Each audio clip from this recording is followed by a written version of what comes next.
तक एक अध्याय के 3 पद को पढ़ेंगे।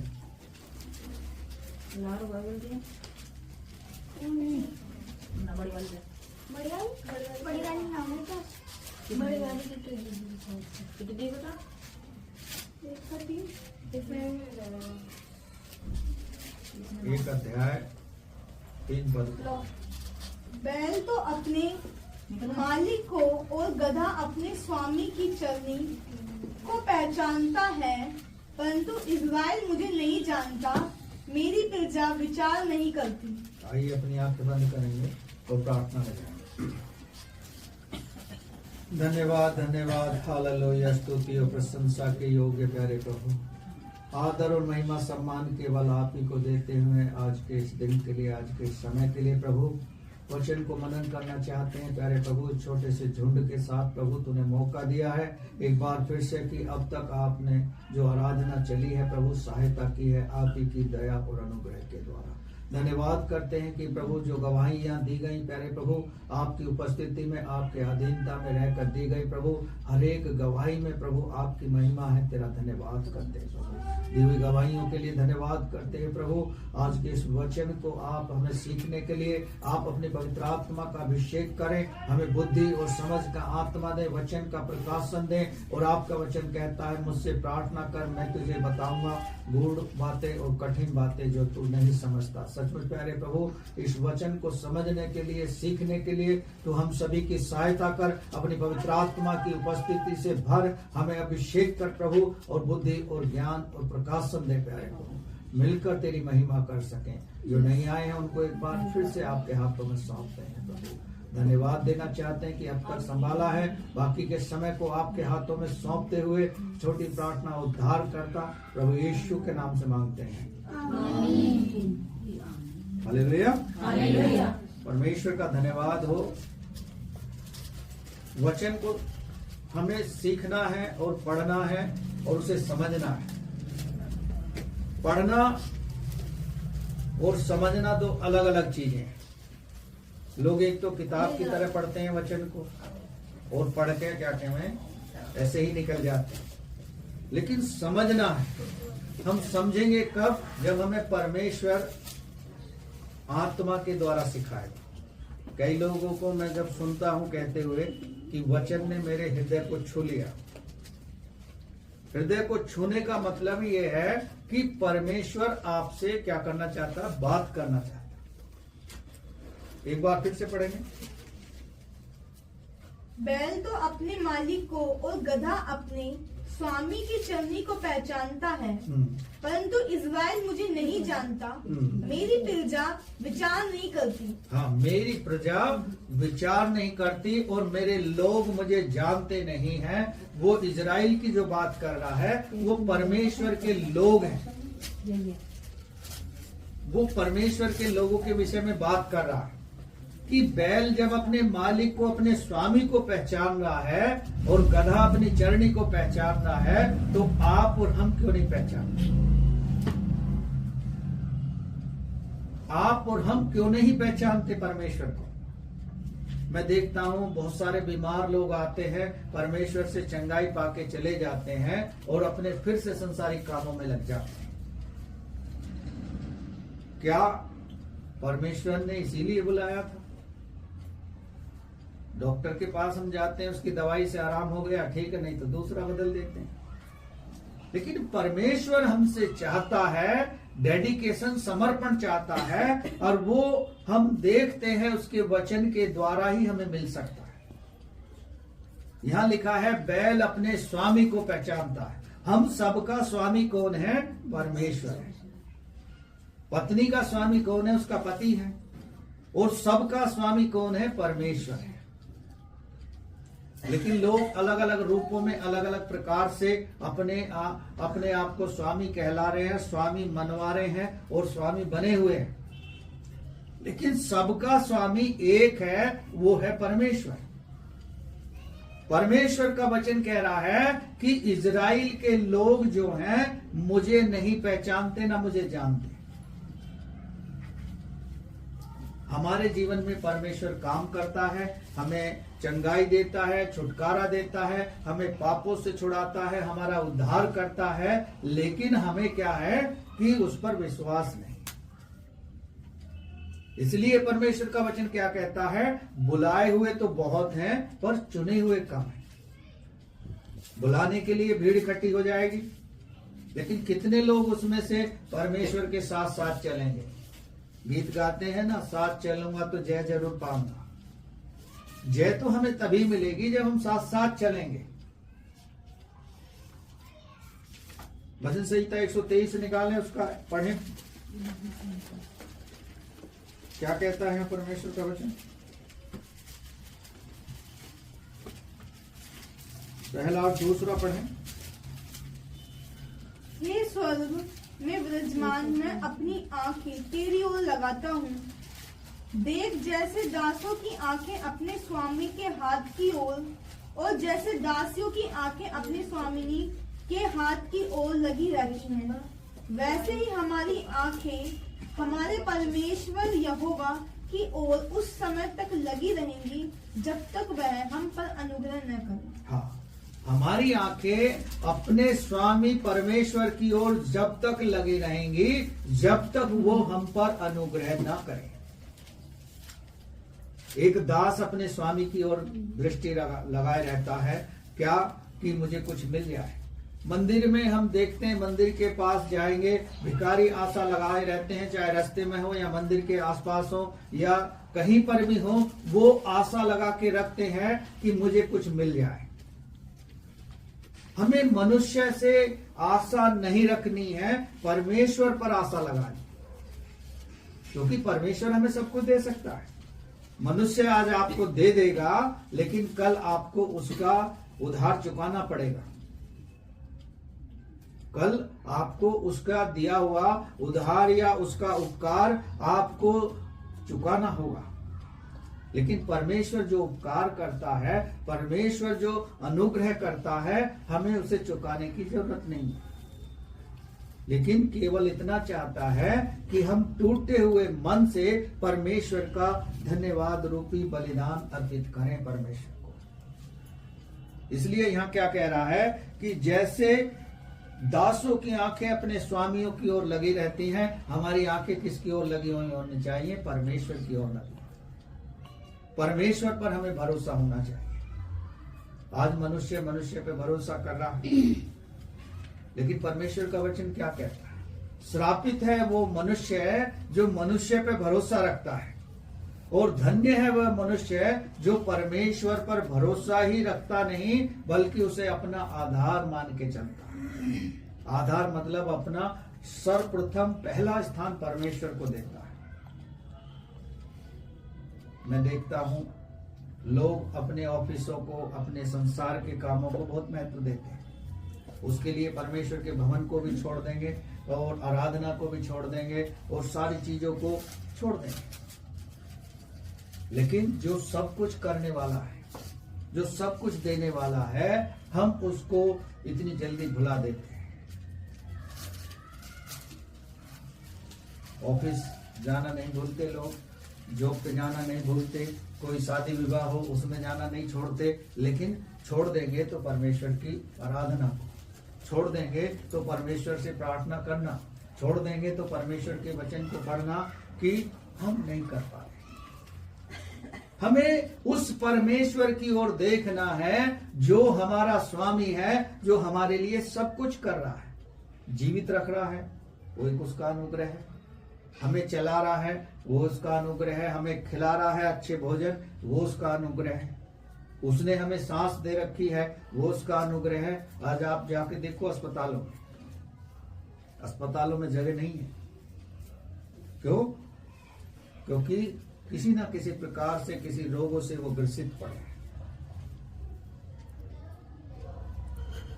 परमेश्वर से वो बहुत दूर हैं, लेकिन उनका महत्व, उनको परमेश्वर का महत्व ने पता नहीं है। परमेश्वर सब कुछ कर सकता है, उसके लिए कोई काम कठिन नहीं है। आगे पढ़ेंगे क्या कहता है इसमें। एक बार फिर से पढ़े, 2 कोई।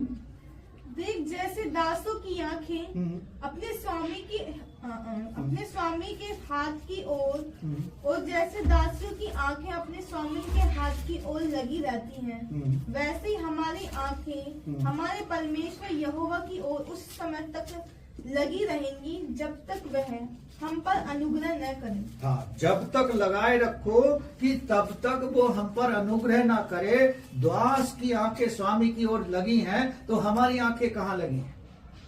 वचन कहता है मैं अपनी आंखें कहाँ लगाऊंगा? सियोन पर्वत की ओर लगाऊंगा। मुझे सहायता कहाँ से मिलेगी? परमेश्वर से मिलेगी। परमेश्वर क्या चाहता है? टूटा हुआ मन चाहता है, धन्यवाद का स्तुति रूपी बलिदान चाहता है। उसके लिए हम 2 घंटे का समय नहीं दे पाते, और वो हमें जीवन में उसके बदले सब कुछ देता है जो हम इच्छा रखते हैं। भजन संहिता 37 में लिखा है, चुपचाप रह, यहोवा पर भरोसा रख, वह तेरे मन की इच्छा को पूरी करे। जब वो हमारे मन की इच्छा पूरी करने के लिए तैयार है, तो हम अपनी आंखें, अपना ध्यान, अपना मन कहाँ लगा के रखें? आइए आगे चलेंगे मेरे साथ, मलाकी की पुस्तक में आ जाएंगे। यहाँ परमेश्वर का वचन क्या कहता है?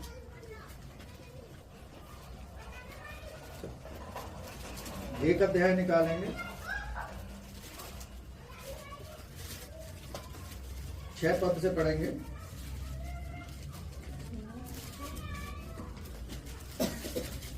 मलाकी मिलेगा सबको? इधर नहीं, आ गए हैं। पिंकी बहन इधर है। 1108 लेते हैं। 1108।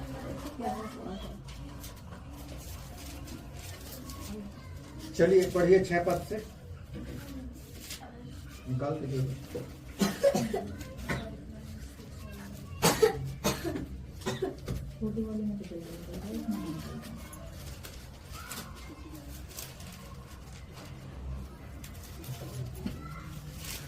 इसमें नहीं, पुराने दिन है 1108।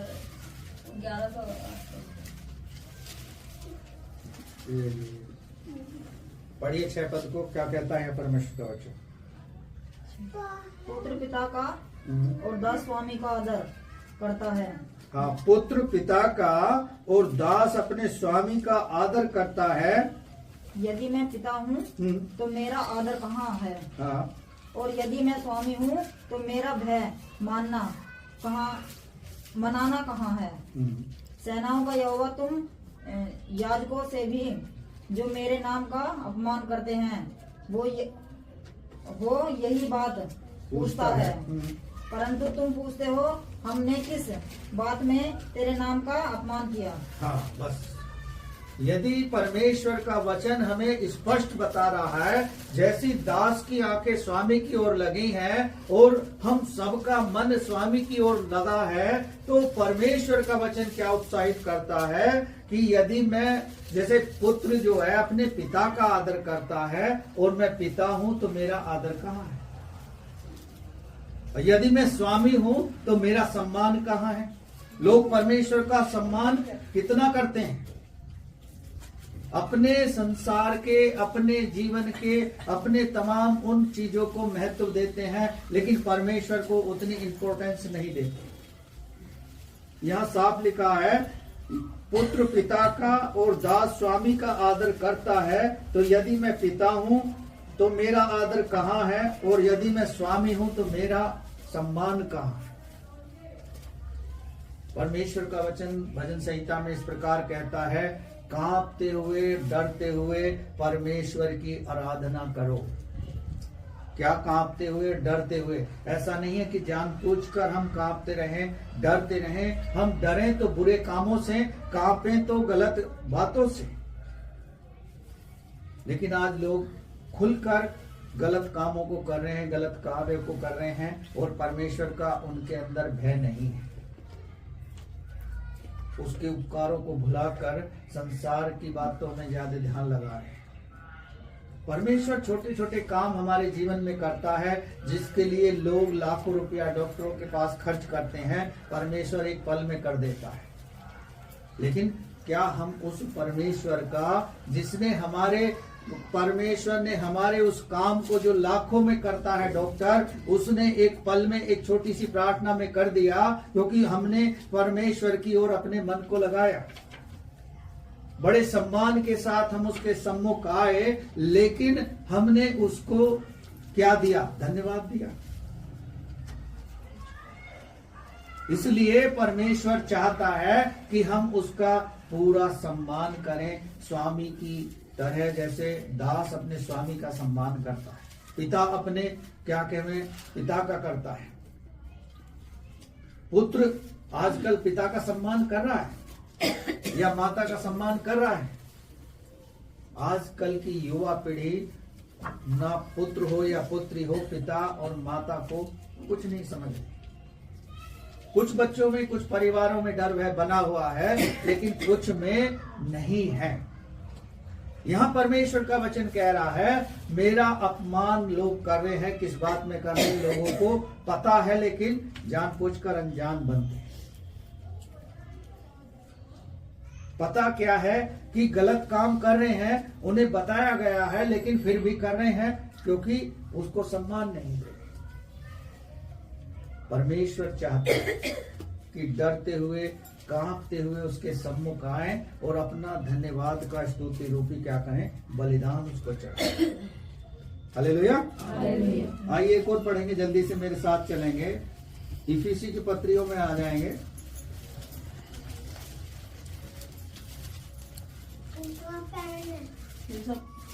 इफिसी की पत्री 6 अध्याय को निकालेंगे, उसके 5 पद से पढ़ेंगे। हे दासो जो लोग इस संसार में तुम्हारे स्वामी हैं, हे दासो जो इस संसार में तुम्हारे स्वामी हैं, अपने मन की सिधाई से डरते और कांपते हुए जैसे मसीह की वैसे ही उनकी भी आज्ञा मानो। वैसे ही उनकी भी आज्ञा मानो, जैसे मसीह की हम आज्ञा को मानते हैं, मसीह में परमेश्वर की आज्ञाओं में चलते हैं, वैसे ही संसार के जो हमारे स्वामी हैं, जो हमारे पिता हैं, माता हैं, रिश्तेदार हैं, जो हमारे बड़े हैं, उनका हम सम्मान करें। किस में रहकर? जैसे हम परमेश्वर में करते हैं। आगे, मनुष्य को प्रसन्न करने वाले के समान दिखाने के लिए सेवा न करो। हाँ, मनुष्य को दिखाने के लिए, मनुष्य को सम्मान देने के लिए, दिखाने के लिए वो काम मत करो जो परमेश्वर प्रसन्न ना हो। मनुष्य तो प्रसन्न हो जाएंगे। आजकल के मनुष्य क्या चाहते हैं? बड़ी बड़ी सभाओं में उन्हें कोई नमस्कार करे, उन्हें सम्मान के साथ उनको नमस्कार करे, उनके चरणों में झुककर दंडवत करे, वो लोग ये चाहते। लेकिन परमेश्वर चाहता है वो सम्मान जो संसार के लोग नहीं कर सकते। वही कर सकता है जिसने अपने जीवन को परमेश्वर के हाथ में सौंप दिया हो और परमेश्वर की अधीनता में अपने जीवन को बिता रहा हो। मूसा के जीवन को देखते हैं, मूसा ने अपने आप को परमेश्वर के अधीन कर दिया और परमेश्वर ने उसे क्या कर दिया? इतना बड़ा सेवक बना दिया। यदि आज हम परमेश्वर के भय में नहीं चल रहे हैं, तो ये हमारे जीवन में कमी है कि परमेश्वर के वचन को हमने अपने हृदय में बसने नहीं दिया, उसको जड़ पकड़ने नहीं दी, उस पर भरोसा नहीं किया और अपने सांसारिक बातों में हम समय गंवाते रहे। आज प्रार्थना करना, वचन पढ़ना, संगति करना, ये हमारे जीवन का हिस्सा है। जैसे बाकी समय में हम सुबह को नाश्ता करते हैं, दोपहर को लंच करते हैं, रात को डिनर करते हैं, जैसे ये जरूरी है, उसी प्रकार से हमारे मसीही जीवन को चलाने के लिए ये जरूरी है। हालेलुया। आगे बढ़े। और उस सेवा को जो मनुष्य को नहीं परंतु प्रभु की जानकर सच्चे हृदय से करो। हाँ, जो प्रभु की सेवा हम करते हैं, जो भी काम करते हैं सेवा से संबंधित, उससे सच्चाई के साथ हृदय से परमेश्वर की सेवा समझकर करें, ना कि मनुष्य को दिखाने के लिए। हाँ, क्योंकि तुम जानते हो कि जो कोई जैसा अच्छा काम करेगा, चाहे दास हो चाहे स्वतंत्र, प्रभु से वैसा ही पाएगा। हाँ, चाहे कोई भी हो, जैसा काम करेगा परमेश्वर उसको वैसा प्रतिफल देगा। यदि हम बुरे काम करेंगे बुरे कामों का प्रतिफल मिलेगा, अच्छे काम करेंगे अच्छे कामों का प्रतिफल मिलेगा, और यदि हम दया करेंगे तो परमेश्वर हम पर दया करेगा। तो सारी चीजें हमारे ऊपर परमेश्वर ने डाल दी हैं, हम पर सौंप दिया है। जो हम करेंगे उसका प्रतिफल परमेश्वर हमें देगा। आगे पढ़ें। हे स्वामियों, तुम भी धमकियां देना छोड़कर, हाँ, हे स्वामियों तुम भी धमकी देना छोड़कर उनके साथ वैसा ही व्यवहार करो, क्योंकि तुम जानते हो कि उनका और तुम्हारा दोनों का स्वामी स्वर्ग में है। हाँ, सबका स्वामी कौन है? स्वर्ग में है। हम परमेश्वर के राज्य में जब जुड़ गए हैं, उसके अधीनता में, उसके भय में, उसके साथ जीवन बिताने का जब हमने वायदा कर दिया है, तो अब हम क्या करें? परमेश्वर के भरोसे रहकर अपने जीवन को उसके हाथ में सौंप दें, क्योंकि सबका स्वामी स्वर्ग में बैठा है जो सब पर दृष्टि लगाए। नीति वचन 15 अध्याय को जब हम पढ़ते हैं 3 पद को, वहां साफ लिखा है परमेश्वर की जो आंखें हैं, जो दृष्टि है, सब लोगों पर लगी, चाहे वो अच्छे काम करते हो चाहे वो बुरे काम करते हो। परमेश्वर भले और बुरे दोनों को देखता है। इसलिए हमें क्या करना है? ध्यान रखना है हमेशा, क्योंकि यशायाह नबी कहता है, देख मैंने तेरा चित्र तेरी अपनी हथेली में बना रखा। जब परमेश्वर ने आपका और हमारा, इस संसार के मसीह भाई बहनों का चित्र उसकी हाथ में है, तो फिर हम क्यों उससे भय नहीं खा रहे? क्यों उसका सम्मान नहीं कर रहे? क्यों हमारे को हमने अपने आप को शैतान के अधीन कर रखा है? हम उसके बंधन से छुड़ाए क्यों नहीं जा रहे? वचन की सामर्थ जब आएगी तो शैतान भागेगा। हालेलुया। इसलिए एक बात ध्यान रखें, हमारा स्वामी सबका स्वर्ग में है। हम मनुष्यों को दिखाने के लिए नहीं, परमेश्वर को दिखाने के लिए और परमेश्वर को भाने वाले काम करें। हालेलुया। पौलुस कहता है गलतियों की किताब में कि मैं मनुष्यों को प्रसन्न करने के लिए नहीं, परमेश्वर को प्रसन्न करने के लिए कार्य करता है। हालेलुया। चलिए वापस आ जाएंगे, मत्ती 6 अध्याय को निकालेंगे।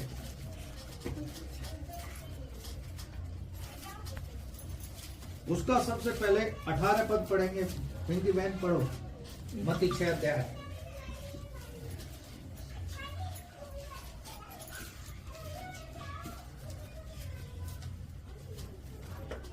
मिला? मत्ती शुरू में ही है, इसमें तो नए नियम में शुरू में ही है। 24 पहले 18 पढ़ दो, फिर 24 से 35 तक पढ़ो।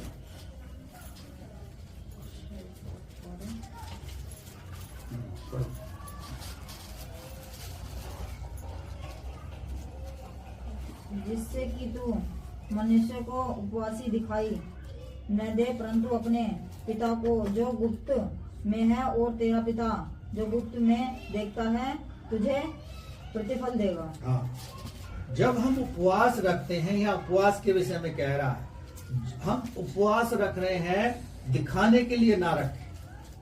जो हमारा पिता है, जिस कार्य के लिए हमने उपवास रखा है और जिस निवेदन के लिए हमने प्रार्थना का विषय रखा है उपवास के साथ, केवल हमारा पिता उसे जानने पाए। कई लोग दिखाने के लिए करते हैं, दूसरों को बताते हैं और दूसरों से बताते हैं कि अपना विषय बता दो, मैं उपवास के साथ हूं, आज मैं तुम्हारे लिए प्रार्थना करूंगा। बहुत ऐसे कम लोग हैं जो उपवास रख के दूसरों की भलाई के लिए प्रार्थना करते हैं। अपनी भलाई के लिए तो सब करते हैं, लेकिन दूसरों की भलाई के लिए उपवास करके निवेदन करना परमेश्वर से, परमेश्वर को भाने वाले काम करना हमारे को अच्छा नहीं लगता। लोग उपवास रख रहे हैं, उसमें भी अपना स्वार्थ छुपा है। प्रार्थना कर रहे हैं, उसमें भी अपना स्वार्थ को छुपा है, लेकिन परमेश्वर चाहता है कि हम निस्वार्थ अपने परमेश्वर पर भरोसा रखें। वो हमारी प्रार्थना को सुनेगा, वो हमें देख रहा है, उसका प्रतिफल आपको और हमको मिलेगा। हालेलुया। क्योंकि हम उपवास तो रख लिया है, लेकिन हमने 70 जगह उसे बता दिया है, तो फिर हमें उसका प्रतिफल क्या मिलेगा? कुछ नहीं मिलेगा। इसलिए उपवास रखो, चुपचाप रहो, प्रार्थना करो, वचन को पढ़ो और संगति करो परमेश्वर के साथ, और परमेश्वर से अपनी बातें कहो। इसलिए मत्ती 6 अध्याय में क्या लिखा है? अपनी भीतरी कोठरी में जा, द्वार बंद कर और अपने पिता से बात कर। जो लोग किसी को अपना दुख दर्द नहीं बता सकते, वो परमेश्वर को बताएं। अपनी पत्नी अपने पति को बताएगी, हो सकता है वो एक दूसरे का मजाक बना दें। परिवार में किसी को बताओगे, वो हो सकता है कल को आपका मजाक बना दे। लेकिन जब आप परमेश्वर के पास भीतरी कोठरी में जाओगे, अपना दुख अपनी पीड़ा उसे बताओगे, अपने निवेदन उसके पास रखोगे, तो वो ऐसा परमेश्वर नहीं है कि आपकी ना सुने। यशा नबी में ही लिखा है कि वो पुकारने से पहले ही हमारी सुन लेता है। हालेलुया। जब वो पुकारने से पहले ही सुन लेगा, तो हम फिर लोगों को दिखाने के लिए क्यों काम कर रहे हैं? परमेश्वर को भाने वाले और अपने स्वामी को प्रसन्न करने वाले जो स्वर्ग में है, उसको और अपनी दृष्टि लगा के रखें। हालेलुया। अब पढ़ेंगे 24 से 35 तक। इसी में कोई भी व्यक्ति दो स्वामी की सेवा नहीं कर सकता। हाँ, कोई भी व्यक्ति दो स्वामियों की सेवा नहीं कर सकता, चाहे वो संसार का स्वामी हो, चाहे किसी भी प्रकार का स्वामी हो। परमेश्वर नाम के स्वामी की हम सेवा करें। हाँ, क्योंकि वह या तो एक से बैर और दूसरे से प्रेम करेगा। हाँ, एक से बैर रखेगा और दूसरे से प्रेम करेगा। ये परमेश्वर को भाता नहीं है। हम केवल जब परमेश्वर को अपना स्वामी मान रहे हैं, परमेश्वर पर भरोसा रख रहे हैं, तो हम उसकी ही सेवा में, उसके ही अधीन रहकर, उस पर ही भरोसा रख के अपने जीवन को निर्वाह करें। हाँ, या एक से घनिष्ठता रखेगा और दूसरे को तुच्छ जानेगा। तुम परमेश्वर और धन दोनों की सेवा नहीं कर सकते। हाँ, तुम परमेश्वर और धन दोनों की सेवा नहीं कर सकते। धनी का जहाँ धन है, उसका वहाँ मन रहेगा। सेवा का जो सेवा करता है, उसका सेवा में मन रहेगा। इसलिए हमें किसकी सेवा करनी है? परमेश्वर की करनी है, और धन तो परमेश्वर हमें देगा। मत्ती 6 अध्याय में जब आप पढ़ोगे तो लिखा है, उसके धर्म और राज की खोज करो, सारी चीजें परमेश्वर आपको देगा। लेकिन लोग धैर्य नहीं रख पाते। धैर्य हमारे पास है नहीं, और धीरज से हम उसकी बाट जो नहीं सकते, क्योंकि हमें तुरंत परिणाम चाहिए। जैसे डॉक्टर के पास एक मरीज जाता है और बुखार में पीड़ित है, तो डॉक्टर उसको इंजेक्शन लगा देता है, और वो घर आते आते उसका क्या है, फीवर उतर जाता है। तो उस व्यक्ति को वो डॉक्टर अच्छा लगता है। और यदि 2 या 3 दिन में उतरेगा, तो वो उसको अच्छा नहीं लगेगा। परमेश्वर चाहता है कि हम उस पर भरोसा रखें, क्योंकि वो हमारा स्वामी है। हम संसार के स्वामियों की ओर देख रहे हैं, उन पर भरोसा रखे हैं। इससे हमें क्या मिलेगा? निराशा मिलेगी। हालेलुया। आगे पढ़। इस कारण मैं तुमसे कहता हूँ कि अपने प्राण के लिए यह चिंता न करना कि हम क्या खाएंगे या क्या पिएंगे, और न ही अपनी देह के लिए क्या पहनेंगे। क्या प्राण भोजन से या देह वस्त्र से बढ़कर नहीं? आकाश के पंछियों को देखो कि वे न तो बोलते हैं, न काटते हैं, और न ही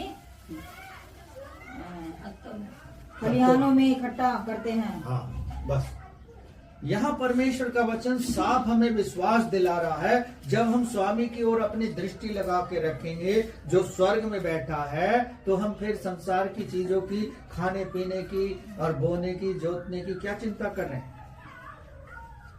परमेश्वर हमें सब कुछ देगा और हमारे कार्य में सफलता भी देगा। परमेश्वर जब हमें विश्वास दिला रहा है तो हमें विश्वास करने की आवश्यकता है। विश्वास करने वाले के लिए सब कुछ हो सकता है। यदि कोई परमेश्वर के पास आ रहा है और उसे विश्वास नहीं है तो वो फिर चंगाई नहीं पा सकता या उससे आशीष नहीं पा सकता, क्योंकि उसका मन जो है लहरों के समान है। कभी वो विश्वास कर लेता है, कभी वो नहीं कर पाता है, क्योंकि संसार के लोग और शैतान उनके द्वारा हमारे जीवन में कार्य करता रहता है। शैतान नहीं चाहता कि हम परमेश्वर की महिमा करें और परमेश्वर को भाने वाले काम करें। शैतान चाहता है कि हम हमेशा वो काम करें जो परमेश्वर को ना भाए। इसलिए यूहन्ना 10 अध्याय में क्या लिखा है, अच्छा चरवाहा मैं हूं और मेरी भेड़ें क्या करती हैं, मेरा शब्द पहचानती हैं और वो उनके लिए प्राण भी देने के लिए तैयार है। अपने पुत्र को इस संसार में भेज दिया और हमारे और आपके गुनाह के लिए उसने अपने प्राण को दे दिया और हमें और आपको दाम देकर खरीद लिया, ताकि हम उस स्वामी की ओर अपनी दृष्टि लगा सकें, जैसे दास अपने स्वामी की ओर नजर लगा के रखता है। क्या हमारा विश्वास है? क्या हम पर स्वामी जब मान लिया है तो उस पर भरोसा रख के आगे बढ़ रहे हैं? और जो बढ़ रहे हैं, वचन साफ कहता है भजन संहिता 34:5 में, जितनों ने उसकी ओर दृष्टि की है उनका मुख कभी काला नहीं होने पाया, उन्होंने ज्योति पाई है, क्योंकि परमेश्वर एक ज्योति है। इसलिए वचन कहता है कि जगत की ज्योति मैं हूं, जो मेरे पीछे हो लेगा वो अंधकार में ना चलेगा। हम अंधकार के कामों को छोड़कर जब वापस आ गए हैं और ज्योति में चल रहे हैं तो फिर से अंधकार में ना पड़े। हालेलुया। चलिए आएंगे वापस, मरकुस में आ जाएंगे। 13 अध्याय उसके 35, 36, 37 3 पदों को पढ़ेंगे। कोमल पढ़ो मरकुस 13 अध्याय, मरकुस 13 अध्याय उसके 35, 37 तक पढ़ो। इसलिए जागते रहो, इसलिए जागते रहो, क्योंकि तुम नहीं जानते कि घर का स्वामी कब आएगा। तुम नहीं जानते कि घर का स्वामी कब आएगा, किस समय आएगा और किस दिन आएगा। चेलों ने बहुत कोशिश करी कि पिता के पुत्र से जान लें कि तू कब आएगा, लेकिन उसने बताया नहीं। उसे ऐसा नहीं था कि पता नहीं था। इसलिए कह रहा है जागते रहो, और घर का स्वामी कब आएगा हमें नहीं पता। एक बार फिर से पढ़ें। इसलिए जागते रहो, इसलिए जागते रहो, क्योंकि तुम नहीं जानते कि घर का स्वामी कब आएगा। हाँ, घर का स्वामी कब आएगा। जो लोग संडे आराधना को मिस कर देते हैं, उन्हें क्या ये नहीं पता है कि आज यदि प्रभु आ गया तो हम कैसे जाएंगे, हम परमेश्वर के साथ कैसे जाएंगे। जो हम विश्वास कर रहे हैं कि प्रभु आएगा, हम लोगों को ले जाएगा, तो क्या उनके घर जाएगा परमेश्वर लेने के लिए कि चलो? कभी ऐसा नहीं होगा। इसलिए वो कह रहा है हम और आप नहीं जानते कि घर का स्वामी कब आएगा। आगे बढ़े। सायकाल, मध्य रात्रि या मूर्त के बाद देने के समय अथवा प्रातः काल, हाँ। कहीं ऐसा न हो कि वह अचानक आकर तुम्हें सोता हुआ पाए। और जो मैं तुमसे कहता हूँ वही सबसे कहता हूँ, जागते रहो। हाँ, जागते रहो, प्रार्थना करते रहो, ताकि परीक्षा में ना पड़ जाओ। जब गतसमनी के बाग में यीशु मसीह पकड़वाया जाने वाला था, तो वो 3 जो चेले इनको लेकर गया था, उनसे कह रहा था प्रार्थना करो, प्रार्थना करो। बार बार 3 बार उसने आके कहा प्रार्थना करो, लेकिन सोते ही पाया। आज भी कलीसिया के लोग क्या है, सोते ही रहते हैं। मैं एक भाई के स्टेटस को मोबाइल पे देख रहा था, तो उसने लगा रखा था, जो मसीह को जानता है और ये भी जानता है कि हमारा स्वामी स्वर्ग में है, उसने स्टेटस पे लगा रखा आज तो संडे है। उसका मतलब ये है कि आज तो संडे है, सोना है, दोपहर तक सोऊं चाहे पूरे दिन सोऊं। लेकिन क्या मनुष्य उस समय भुला देता है कि जो हमारा जीवन है वो उसी स्वामी के हाथ में है। जिस संडे की हम खुशी मना रहे हैं, जिस संडे की हम छुट्टी की आराधना को छोड़कर हम खुशी मना रहे हैं, सोना चाह रहे हैं, क्या उन्हें पता नहीं कि स्वामी कब आएगा? पता है उन्हें। ऐसा नहीं है उन्होंने कभी इस वचन को ना पढ़ा, लेकिन पढ़कर क्या है, उसको पीछे छोड़ गए हैं और आगे निकल गए। हालेलुया। हालेलुया। हम क्या करते हैं, वचन को छोड़कर आगे निकल जाते हैं और अपने आप को समझते हैं पर बुद्धिमान। इसलिए हमें नहीं पता रात में आएगा, शाम को आएगा, मध्य रात्रि में आएगा या भोर को आएगा। एक बात कहकर गया कि जागते रहो, प्रार्थना करते रहो ताकि परीक्षा में ना पड़ो। परीक्षा में क्या पड़ जाते हैं? जब आराधना छोड़ देंगे, प्रार्थना छोड़ देंगे और वचन को पढ़ना छोड़ देंगे, संगति करना छोड़ देंगे, तो फिर हम पर कष्ट के सिवा कुछ नहीं आना। लिख लो इस बात को। फिर हमारे जीवन में फिर धीरे धीरे शैतान अपने शिकंजे को कसता चला जाएगा।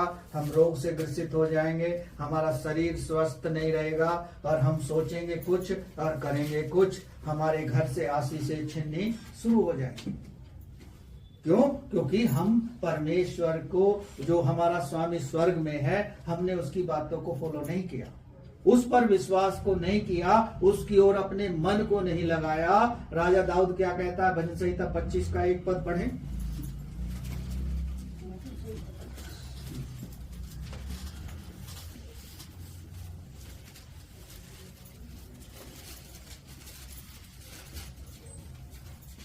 हे यहोवा, मैं अपना मन तेरी ओर उठाता हूँ। हाँ, मैं अपना मन उठाता हूं का मतलब ये है कि मैं अपने मन को तेरी ओर लगाता हूं। मैं अपने मन को तेरी ओर लगाता हूं। 27 का 1 पढ़ें इसमें। 27 भजन संहिता उसका 1 क्या कहता है? यहोवा मेरी ज्योति और मेरा उद्धार है। यहोवा यानी परमेश्वर हमारी ज्योति और हमारा उद्धार है। जिस स्वामी की हम बात कर रहे हैं, जो स्वर्ग में है, वो हमारा उद्धार और हमारी ज्योति है। आगे, मैं किससे डरूं? हाँ, मैं किससे डरूं? हाँ, यहोवा मेरे जीवन का दृढ़ है, मैं किससे भयभीत हूँ? मैं किससे भयभीत हूँ? जो हमारा दृढ़ गढ़ है, जो संसार का स्वामी है, हम उससे क्यों डरें? संसार जो वैसे हाकिम है, छोटे मोटे संसार के स्वामी बने बैठे हैं, लेकिन जो पूरे संसार का स्वामी है, हम उससे नहीं डर रहे। हम संसार के लोगों से डर रहे हैं और संसार के स्वामियों से डर रहे हैं, लेकिन जो सबका स्वामी है, जो सबको देख रहा है और जो सबका चित्र अपने हाथ में बना के रखा है, हम उससे नहीं डर रहे। हमने स्टेटस लगा दिया कि आज संडे है, आराम से सोना है। क्या परमेश्वर सो रहा है? जब हमारे जीवन में कष्ट आते हैं, श्राप आते हैं, बीमारियां आती हैं, और जब परमेश्वर हमारी नहीं सुनता है, तो हम झंझलाहट में क्या करते हैं? चिल्लाने लगते हैं अपने आप पर कि प्रभु कहीं भी नहीं मुझे शांति मिल रही, क्योंकि उस शांति को शैतान आपके जीवन से चुरा ले जाता है। हमारे मनों को कठोर कर देता है अपनी संगति से, अपने वचन से, प्रार्थना के जीवन से, और हम फिर शरीर की अभिलाषाओं में जीवन बिताना शुरू कर देते हैं। शरीर को भाने लगता है, अब सर्दी आ गई है, शरीर को अच्छा लगेगा कि रजाई में रहे तो ठंड पे बाहर मत निकल, फिर हम उनके आदी हो जाते हैं। जो लोग रोज ऑफिस जा रहे हैं, रोज जॉब पे जा रहे हैं, उनको एक छुट्टी मिल रही है तो वो ये सोचकर उसका लाभ उठाने का प्रयास करते हैं कि आज का दिन ही तो मिला है। तो आज का दिन मिला है तो परमेश्वर तो केवल आपसे 2 घंटे चाहता है। 2 घंटे के बाद आप कुछ भी करो, वो आपका समय है, आपका जीवन है। आपके उस 2 घंटे को देने के बाद आप देखोगे परमेश्वर आपके जीवन में किस तरह से काम करेगा। हालेलुया। हालेलुया। वो बड़े बड़े काम करता है, आप जो चाहते हो वो करता है, आप जो मांगते हो वो देता है, फिर हम उसका भय क्यों नहीं मानते?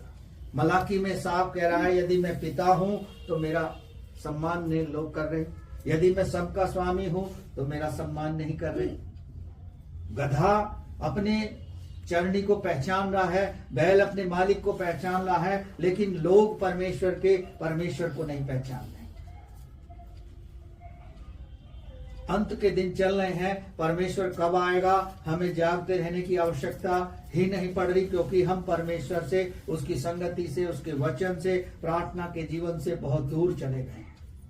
अब वापस लौट के आने के लिए हमें बिना परमेश्वर की आज्ञा के और उसके अनुग्रह के बगैर हम वापस लौट कर नहीं आ सकते। परमेश्वर चाहता है मन फिराओ, लौट आओ, क्योंकि स्वर्ग का राज्य निकट है। लेकिन जैसे जैसे निकट आ रहा है वैसे वैसे लोगों का विश्वास ठंडा पड़ रहा है और अपने आप को परमेश्वर की संगति से, वचन से, प्रार्थना से दूर लेकर जा रहे हैं। ये हमारे ही साथ नहीं हो रहा, पूरे संसार की कलीसियाओं को आप देख लो। आज बुरे कार्य हो रहे हो, वहां बड़ी भीड़ लग जाएगी। गलत चीजें हो रही हो, वहां पूरा भीड़ दिखाई देगी। अच्छे काम हो रहे हो तो वहां गिने चुने हुए लोग दिखाई देंगे, क्योंकि परमेश्वर के भय में कुछ ही लोग रहना चाहते हैं। आप देखो नीनवे का उदाहरण जो है, वहां कितने लोग थे, कितने क्रूर थे, कितने व्यभिचारी थे, कितना गलत काम करने वाले थे। लेकिन जब परमेश्वर ने योना को भेजा तो योना भी क्या किया, डर की वजह से उसमें नहीं गया, तरसीस को भाग गया। आप और हम भी अपनी परेशानियों से, अपनी चिंताओं से, अपनी कठिनाइयों से, दुख तकलीफ से डर कर भागना शुरू कर देते हैं, तो फिर वो चीजें हमारा क्या करती हैं, पीछा करती हैं। यदि हम उनके सामने खड़े हो जाएंगे तो शायद आपको गीत याद आएगा, शैतान का सामना करो वो भागेगा। यदि शैतान आपसे नहीं भाग रहा है तो परमेश्वर से सहायता मांगो, उपवास रखो, प्रार्थना करो और लोगों से कहो, आपका जीवन सुखमय हो जाएगा। Hallelujah, hallelujah. तो यहां साफ लिखा है। आइए एक और पद पढ़ेंगे जल्दी से मेरे साथ। यूहन्ना निकालेंगे 15 अध्याय,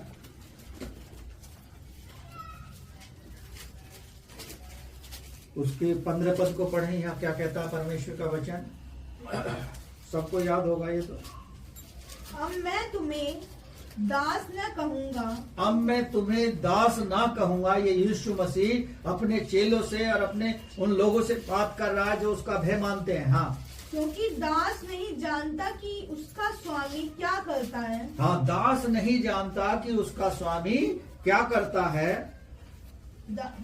परंतु मैंने तुम्हें मित्र कहा है, क्योंकि मैंने जो बातें अपने पिता से सुनी हैं वे सब तुम्हें बता दी। हाँ, जो पिता से पुत्र ने सीखा वो आपको और हमको सबको सिखा दिया।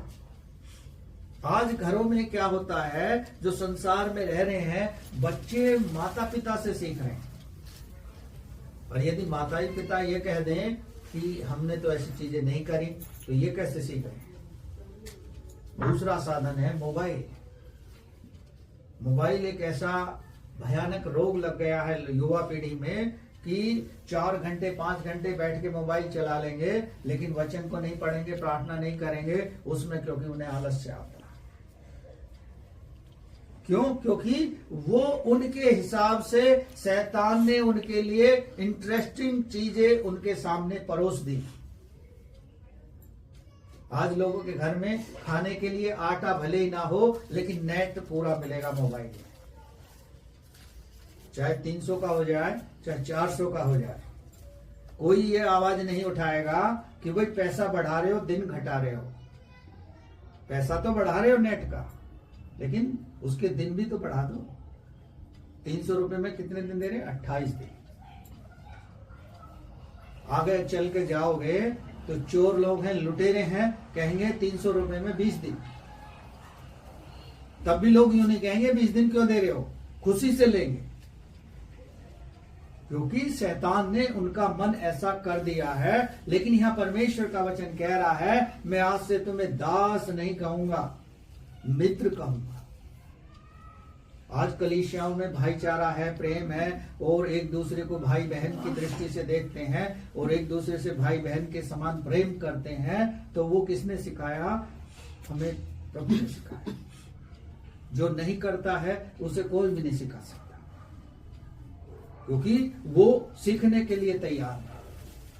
इसलिए परमेश्वर का वचन कहता है कि हमें क्या करना है? प्रेम करना है, जिसने हमें सिखाया है और उसने भी अपने पिता से सीखा। हम भी अपने बच्चों को सिखा रहे हैं एक दूसरे से, बेटे प्रेम से रहो। लेकिन बच्चे रहते नहीं है, वो उसके मारेगा, वो उसके मारेगा, नहीं देखेगा छोटा है या बड़ा है। छोटा ज्यादा मारेगा, बड़ा पिटता रहेगा। अक्सर मैंने देखा बड़ा बेटा सीधा होता है, उसे कोई भी धो देता, छोटा हो बड़ा हो, बाहर का हो घर का हो, कोई भी मुक्का मार के जाएगा। वो बेचारा घर में ही जाके कह सकता है। क्यों? क्योंकि उसने सहन शक्ति उसके अंदर आ जाती है। क्यों? क्योंकि परमेश्वर का वचन कहता है पहलोटों का भाग किसका है? परमेश्वर का है।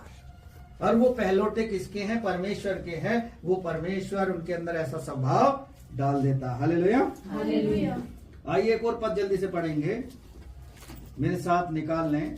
पहला कुरिन्थियों 7 अध्याय उसके 20 से 24 तक।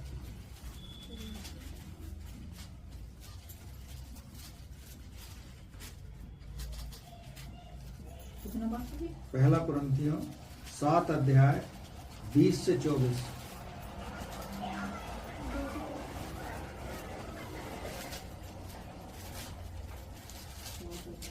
मानसी मिल गया तुमको? पढ़ो। पहला कुरिन्थियों 7 अध्याय। उन सब में नाम जो रोम से परमेश्वर के प्यारे हैं और पवित्र होने के लिए बुलाए गए हैं, हमारे पिता परमेश्वर और प्रभु यीशु मसीह की ओर से तुम्हें अनुग्रह और शांति ये नहीं है, 7 अध्याय है। पहला कुरिन्थियों 7 अध्याय 20 से 24 के बीच है। बुलाया गया हो उसी में हर एक जन जिस दशा में बुलाया गया हो, हाँ, रहे। यदि तू दास में बुराई गया हो तो चिंता ना कर, परंतु यदि तू स्वतंत्र हो सके तो ऐसा ही काम कर। हाँ। क्योंकि हाँ। जो दास की दशा में प्रभु में बुलाया गया है, वह प्रभु का स्वतंत्र किया हुआ है। वैसे ही जो स्वतंत्रता की दशा में बुलाया गया है, वह मसीह का दास है। तुम दास देकर मोल लिए गए हो, मनुष्य के दास दशा ना बनो।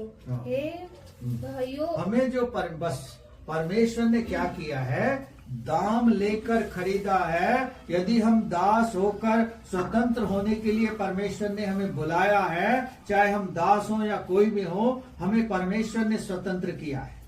संसार की बातों से, संसार की घृणात्मक सोच से हमें परमेश्वर ने आजाद किया है, स्वतंत्र किया है, ताकि हम परमेश्वर की उस स्वतंत्रता का लाभ ले सकें। हमारी जो आंखें हैं अपने उस स्वामी की ओर लगी रहनी चाहिए, जो हमें सहायता दे रहा है, जो हमें संभाल रहा है, जो हमें चंगाई दे रहा है, जो हमें छुटकारा दे रहा है, जो हमें आशीष दे रहा है, जो वायदा कर रहा है, मैं पुकारने से पहले तेरी सुन लूंगा, तू मत डर, मैं तेरे संग हूं, तू मुझ पर भरोसा रख।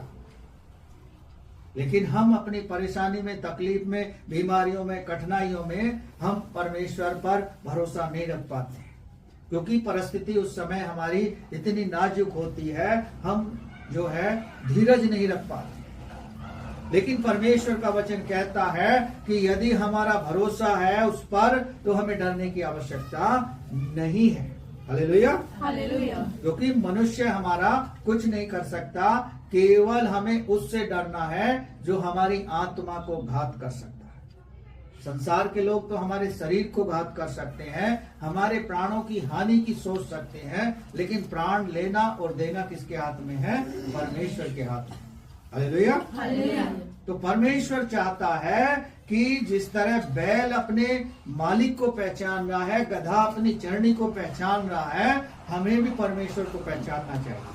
हमें भी उस स्वामी को पहचानना चाहिए जो स्वर्ग में हमें नाम लेकर बुला रहा है और हमारी चिंता कर रहा है और हमारे आने जाने में सहायता कर रहा है और हमारे हर पल हर क्षण हमारे साथ रहता है और हमारी प्रार्थनाओं को सुनकर उत्तर देता है। हालेलुया।